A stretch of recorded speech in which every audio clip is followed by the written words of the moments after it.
ស្វាគមន៍ក៏ត្រឡប់មកវិញទៅទស្សនាវីដេអូ highlight ពេញមួយការប្រកួតតែម្ដងបាទនេះគឺជាការប្រកួតដែលធ្វើឡើងនៅភូមិកីឡដ្ឋានជាតិដែលប្រិយមិត្តស្គាល់ថា Star Olympic ជំនុំសប្តាហ៍ទី16រវាងក្រុមបាល់ទាត់បឹងកេតជាម្ចាស់ផ្ទះឯកសណ្ឋានពណ៌សជាមួយនឹងក្រុមភ្ញៀវ ISI និងកោសែនជ័យដែលមានឯកសណ្ឋានពណ៌ខៀវបាទការប្រកួតធ្វើឡើងនៅម៉ោង6ល្ងាចបាទដែលក្រុមបឹងកេតកំពុងឈរចំណាត់ថ្នាក់លេខ3ហើយ ISI និងកោសែនជ័យឈរនៅចំណាត់ថ្នាក់លេខ10ការប្រកួតដឹកនាំដោយលោកអាជ្ញាកណ្ដាលរដ្ឋានីបាទយើងឃើញមានការប៉ុនប៉ងកាត់ចេញពីស្លាបខាងឆ្វេងរបស់បឹងកេតមួយលើកជា2លើកហើយត្រង់នេះអ្នកចាំទីបាទកីឡាករបាទរិទ្ធវរៈវឌ្ឍនាក៏អាចជួយសង្គ្រោះបានការទាត់របស់បាទអ៊ីវសវណ្ណរាក៏មិនបានសម្រេចដែរការតែត្រង់នេះរបស់បាទកីឡាករឡាន់ស៊ីណេមិនបានសម្រេចនោះទេបាទការបញ្ជូនជាថ្មីរបស់ដាវីនក៏នៅតែជួយបាទដោលបាល់បានតែយ៉ាងណាក៏ដោយត្រង់នេះការទាត់បាល់ free kick របស់ Thomas Scott គឺធ្វើបានសម្រេចគ្រាប់បាល់នាំមុខលើកដំបូងនៅក្នុងការប្រកួតឲ្យបង្កេតទៅលើក្រុមភ្ញៀវ ISI និងកោសែនជ័យបាទគេចូលចិត្តទាត់មុំតូចបែបនេះធ្វើឲ្យអ្នកចាំទី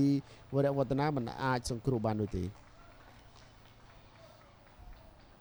សម្រាប់ ISI គេក៏លេងចេញពីស្លាបខាងស្ដាំច្រើនដែរដែលមានសំអល់ទីណា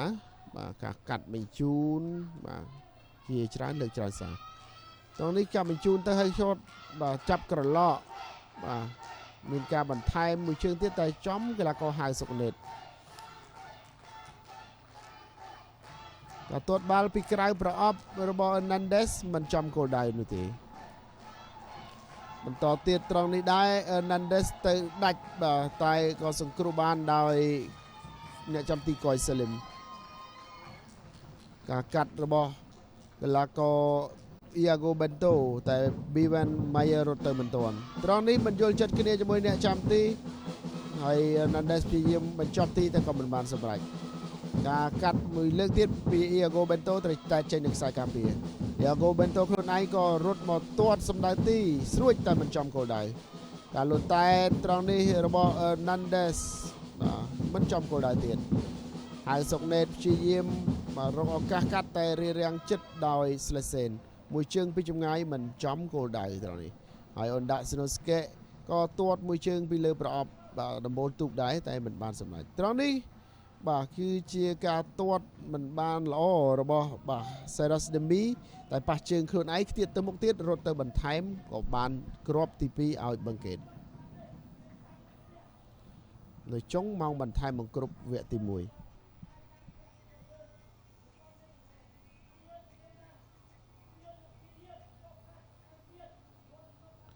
បាទការកាត់ត្រង់នេះបានយ៉ាងល្អដោយសំអល់ទីណាការលេងនៅស៊ីចង្វាក់គ្នាការកាត់មកហើយបាទកីឡាករ Bruno Hernandez បាទ back heel ត្រង់នេះបានយ៉ាងល្អ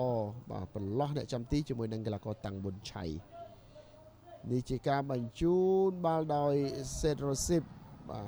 ការបន្ថែមចុះឡើងបាទមិនបានសម្រេចនោះទេ Serasdimi ត្រង់នេះបាទព្យាយាមឆ្កឹះឲ្យផុតអ្នកចាំទីតែក៏រំលងទាំងរបាទីការទាត់កាត់ត្រង់នេះរបស់ Hernandez មិនមានអ្នកបន្ថែមនោះទេចលនាត្រង់នេះល្អណាស់តែក៏មានការរាំងបានសម្រេចដោយវ៉ាងដាវិន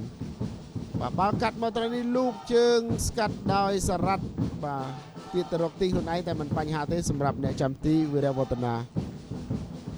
អេវ៉ាន់ម៉ាយឺត្រង់នេះធ្វើបានសម្រេចគ្រាប់បាល់ទី3គឺការទាត់បញ្ចូលទី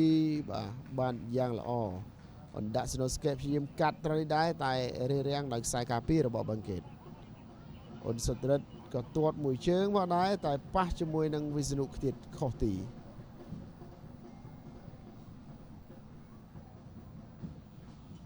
បាទត្រង់នេះឆាលីព្យាយាមតែតហើយរ៉ូស៊ីបបាទទៅទាត់ជោគពីក្រោមបាល់នេះបាទគៀកមែនតែនធ្វើមិនបានសម្រេចវីវ៉ាន់ក៏ព្យាយាមកាត់មកដែរតែចាប់បានវីវ៉ាន់ខ្លួនឯងក៏ខកខានឱកាសដល់ទៅ2លើក1ទល់នឹង1ជាមួយនឹងអ្នកចាំទីមិនជាលើកទី1ហើយនេះគឺជាលើកទី2ដែលគេធ្វើមិនបានសម្រេច